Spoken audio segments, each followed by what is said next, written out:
నమస్తే. Welcome to politent media. Bhakti Bhaskara ఛానల్‌కి స్వాగతం. ప్రస్తుతం మనతో ఉన్నారు ప్రముఖ ఆధ్యాత్మికవేత్త, ప్రముఖ జ్యోతిష్య వాస్తు పండితులు ముల్లపూడి సత్యనారాయణ మూర్తి గారున్నారు. మరి గురుగారితో మాట్లాడి మనకున్న సందేహాల గురించి అడిగి తెలుసుకుందాం. నమస్కారం గురుగారు. నమస్కారం. గురుగారు, ఇప్పుడు ఇంట్లో ఒక వయసొచ్చిన తర్వాతకి మగపిల్లకి గాని, ఆడపిల్లలకి గాని పెళ్లి చేయాలని అందరూ అనుకుంటూ ఉంటారు. హ్మ్. కాకపోతే కొన్ని పెళ్ళిళ్ళనేది అది నిలబెట్టుకుంటారు చాలా వరకు. కొన్ని హ్మ్. పెళ్ళిళ్ళనేది ఎంత జాతకాలు చూసి చేసినా గూడా మధ్యలో ఏదో ఒకటి జరిగిపోయి విడిపోవడం గాని అలా జరుగుతూ ఉంటుంది. హ్మ్. అసలెందుకు ఈ విధంగా జరుగుతుందండి? మనకి ఈ వివాహాలనేటటువంటివి పూర్వజన్మ రుణానుబంధ రూపేణ పశుపత్ని సుతాలయాం అన్నారు. రుణానుబంధాలను బట్టి జరుగుతాయని పెద్దలు చెప్తారు. అయితే మన అప్పులోళ్ళు ఎవరైతే మనం ఎగ్గొట్టేస్తామో వాళ్ళు ఈ జన్మలో భార్య కిందో, భర్త కిందో, పిల్లల కిందో హ్మ్. వచ్చి మనకి వసూలు చేసుకొని వెళ్ళిపోతారాళ్ళు. హ్మ్. అందువల్లనే అప్పటిదాకా కలిసుంటారు. కరెక్ట్‌గా బాకీ అయిపోగానే టపిక్‌మని వాళ్ళు పిల్లోడు డాడీ నేను పెళ్లి చేసేసుకున్నాను. అమెరికాలో చదువుకున్నాను. ఇగో మీ కోడలు, ఇగో మీ మనవరాలు అని చూపిచ్చేస్తారని మా గురువుగారు చాగంటి గారు ఆయన ఉపన్యాసాల్లో ఎన్నో చూసాం మనం. ఒకళ్ళు చనిపోవడం ఇలా రకరకాలు. సో, ముందుగా మనం ఏంటంటే జాతకాలు చూసినప్పుడు ఫస్ట్‌గా ఒక వయసొచ్చిన తర్వాత ఒక సంబంధమే రాదుగా. హ్మ్. ఇప్పుడు ఇదివరకు కాలంలో మొదటి సంబంధమే.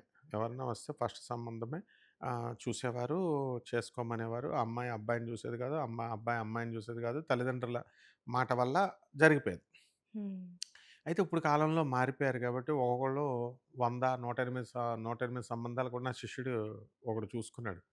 నేను ఆయన 108వ సంబంధానికి నేనే ఎళ్ళాను. మళ్ళీ పెళ్లి సంబంధానికి ఆ అమ్మాయి ఓకే అని చెప్పి మళ్ళీ "అరేయ్! పిన్ని ఎక్కువ కట్నం ఇస్తదని వేరే మ్యాచ్ వచ్చిందిరా" అంటే వీడు ఆ అమ్మాయితో అప్పటిదాకా మాట్లాడాడు, వదిలేసాడు, అటు వెళ్ళిపోయాడు. మళ్ళీ ఆ అమ్మాయి కొత్త సంబంధం పొమ్మంటే మళ్ళీ ఈ అమ్మాయిని చేసుకోవాలని నన్ను మీడియేటర్ కింద తీసుకెళ్తే మాట్లాడాం. హ్మ్. సో, ఇవన్నీ ఎందుకు జరుగుతా ఉంటాయి అంటే, రుణానుబంధం లేనప్పుడు. మనకి జాతకాలలో క్లియర్‌గా గురు మహాదశ జరుగుతుందనుకో, హ్మ్. ఆడపిల్లలకి గురు మహాదశలో వివాహం జరుగుద్ది.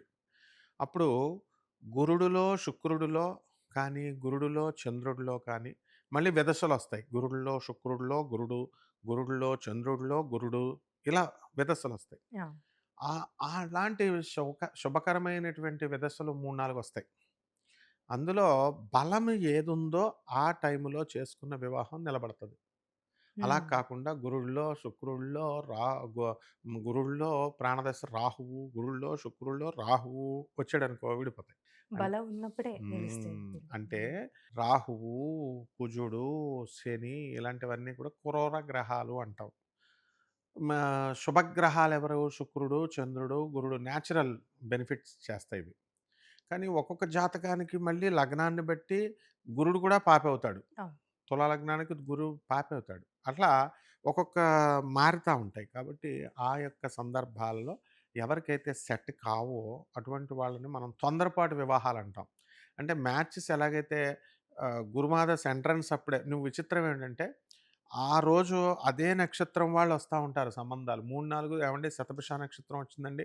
మర్నాడు ఏవండీ శతభిష నక్షత్రం వచ్చిందండి. లేదా స్వాతి నక్షత్రం రాహువుకి సంబంధించినయే వస్తాయి. హ్మ్.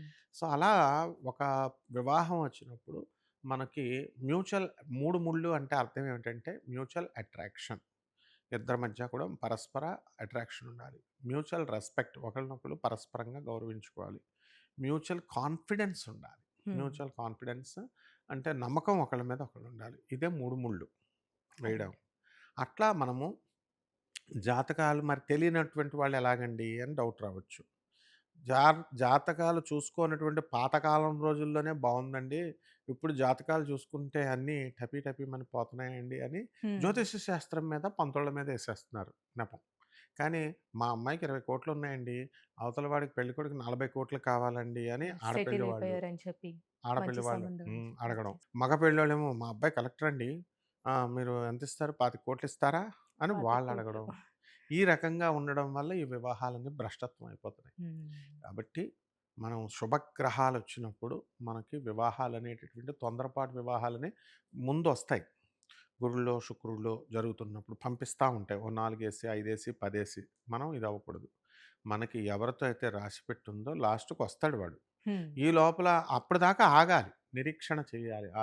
ఆ శుభ గడియలొచ్చేదాకా ఆగాలి. ఆ శుభ టైం వచ్చేదాకా ఆగాలి. అలా కాకుండా మధ్యలో గనక చేసేసుకుంటే దాన్ని తొందరపాటు వివాహం అంటారు. హ్మ్. తొందరపడి వివాహం. ఇట్లాంటివి ఏమవుతాయంటే డైవర్స్‌కి దారితీస్తాయి. ఎందువలనంటే ఒక మెచ్యూరిటీ రావాలి ఒక వయస్సు. కేవలము జీవితం అంటే కేవలం కామం ఒక్కటే కాదు. పరస్పరం మనిషికి మనిషి తోడు. పరస్పరం అవును. గౌరవించుకోవాలి. ఇలాంటివన్నీ అర్థం అవ్వాలంటే ఒక 30 ఇయర్స్ రావాలి. హ్మ్. 30 ఇయర్స్ దాకా ఎక్కడ ఉంచుతున్నారు వీళ్ళు? ఇదివరకు కాలంలో 16 ఏళ్ళకి, 15 ఏళ్ళకి, 12 ఏళ్ళకే పెళ్లి చేసేవారు. ఇప్పుడు కొద్దిగా పర్వాలేదు. సో, 30 ఇయర్స్ వరకు చదువులే ఉంటున్నాయి కాబట్టి ఓకే. ఇవి ఇక ఇప్పుడొచ్చిన ప్రాబ్లమ్ ఏంటంటే ఇగో స్టేట్స్. హ్మ్. ఈ ఇగో స్టేట్స్ అనేటటువంటివి పోగొట్టుకోవాలి. అండ్ మనము పెద్దల నుంచి మనం నేర్చుకోవాల్సింది అదే అనమాట. ఏంటంటే ఈ యొక్క వివాహ సమయంలో మనకి పెద్దలు కుదిర్చిన మ్యాచ్ అని ఎందుకంటారంటే వీళ్ళిద్దరూ కొట్టుకు చస్తుంటే మిగతా పెద్దలొచ్చి బంధిస్తారనమాట. అదే. కలుపుతారు. అదే లవ్ మ్యారేజెస్‌లో ఏమవుతుందంటే ఈళ్ళిద్దరే డెసిషన్ తీసుకుంటారు, చేసేసుకుంటారు, మళ్ళీ విడిపోతారు. థర్డ్ హ్మ్. పర్సన్ లేడు అక్కడ కలుపుదామంటే. థర్డ్ పర్సన్‌కి ఛాన్స్ ఇవ్వరు వీళ్ళు. ఇందుకని జరుగుతున్నాయనమాట. సో అంటే కొన్ని కొన్ని సార్లు ఇప్పుడు జాతకంలో కొన్ని దోషాలని అంటూ ఉంటారు. హ్మ్. అసల ఆ దోషాలు ఎంత వయసు వరకు ఉంటాయంటారు ప్రభావం? లైఫ్ లాంగ్ ఉంటాయవి. మనం వీళ్ళంతా జ్యోతిష్యులు చెప్తున్నట్టుగా ఏది నా దగ్గర పూజ చేయించుకుంటే దోషాలు పోతాయి. అంటే ఇన్ని సంవత్సరాలకి ఎలాంటివి అని తగలవు, పోతాయి ఇన్ని అని సంవత్సరాలు అంటారు. అంటాం. అట్లా కాదు. ఇప్పుడు మనకి కు కుజుడు మనకి నీచ పట్టాడు అనుకుందాం. కుజుడు బాగుండలేదు జాతకంలో. సుబ్రహ్మణ్యేశ్వర స్వామి పూజ చేసుకోమంటున్నాం. దానివల్ల ఏమవుద్దంటే వర్షాన్ని ఆపలేం. వర్షం మన మీద పడకుండా గొడుగేసుకుంటాం. మన మీద పడకుండా. అది కూడా స్వామివారు అనుగ్రహిస్తేనే. మనం పూజ చేసేసినంత మాత్రాన మనకి స్వామివారి అనుగ్రహం రావాలని రూల్ ఏం లేదు. కాబట్టి మొట్టమొదట ప్రతీది కూడా అందువల్లనే మనం చక్కటి గురువు, చక్కటి గురువు వాసుదేవుడు. కృష్ణుడిని మించిన గురువు లేడు. ఆయన అడుగుజాడల్లో మనం నడుచుకోవాలి. కాబట్టి దోషాలనేటటువంటివి మనుషులు ఏమనుకుంటారంటే, "ఏవండీ మా జాతకంలో దోషాలున్నాయండి.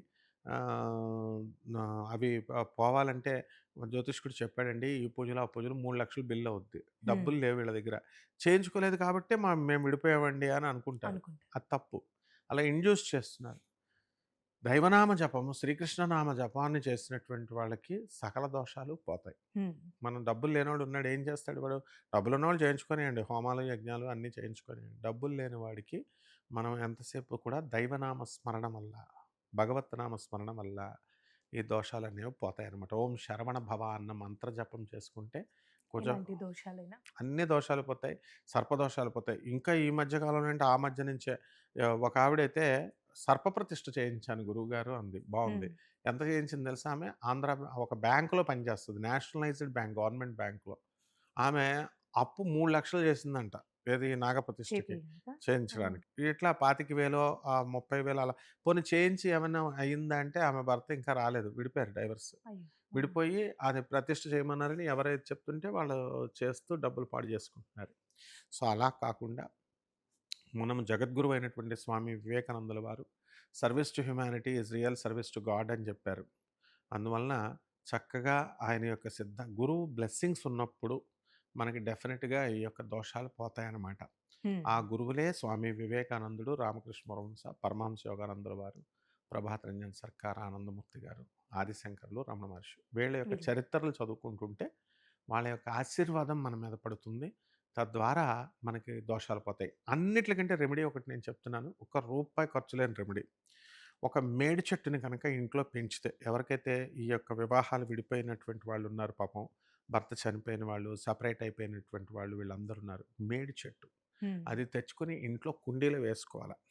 కుండీలో వేసుకొని ఇంట్లోనే ఎక్కడో వీళ్ళు అది చెప్పడం మానేసి మేడి చెట్టు చుట్టూ ప్రదక్షిణాలు చేయమంటే వీళ్ళందరూ ఏం చేస్తున్నారు? ఎక్కడ గుళ్ళో ఉందో అక్కడికి పోతున్నారు. అక్కడికి హ్మ్. పోయి నీళ్లు పోయరు. నీళ్లు పోయమని పంతులు చెప్పరు. తిరిగేసి వచ్చేస్తున్నారు. చెట్టుకి నీళ్లు పొయ్యాలి. హ్మ్. తర్వాత మనం ఇల్లు కట్టుకున్నప్పుడు అప్పుడు వంశంలో అందరూ కూడా అక్కడున్న చెట్లన్నీ నరికేస్తాం. సర్ జగదీష్ చంద్రబోస్ సైంటిస్ట్ ఏం చెప్పాడు? మొక్కలకు కూడా ఆత్మ ఉంది, ప్రాణం ఉంది అన్నారు. హ్మ్. కాబట్టి ఆ మొక్కలనేటటువంటివి మనల్ని ఆశీర్వదించాలంటే అవును. మేడి చెట్టును ప్రతి దోషం ఉన్నవాడు పెంచాలి. పెంచి చిన్నగా కొంచెం పెద్దయిన తర్వాత ఇది తీసుకెళ్ళి రోడ్డు మీద వేసేసి ఓ 2 సంవత్సరాల తర్వాత నీళ్లు పోసి ఆ చెట్టు పెరుగుతుంటే ఈ దోషాలన్నీ పోతాయి. భార్యాభర్తలు ఎవ్వరినైనా చెప్పనండి మేడి చెట్టు పెంచిన తర్వాత మేడి చెట్టుని ఇంట్లో పెట్టుకొని తులసీదేవిగా పూజ చేసుకునేటటువంటి వాళ్ళందరు భర్తలు తిరిగొచ్చేస్తారు. అంతే. భార్యాభర్తల మధ్య ప్రాబ్లమ్ పోతుందండి. ఉండదు. చాలా చక్కగా తెలియసా గురుగారు. ధన్యవాదాలు. ధన్యవాదాలు.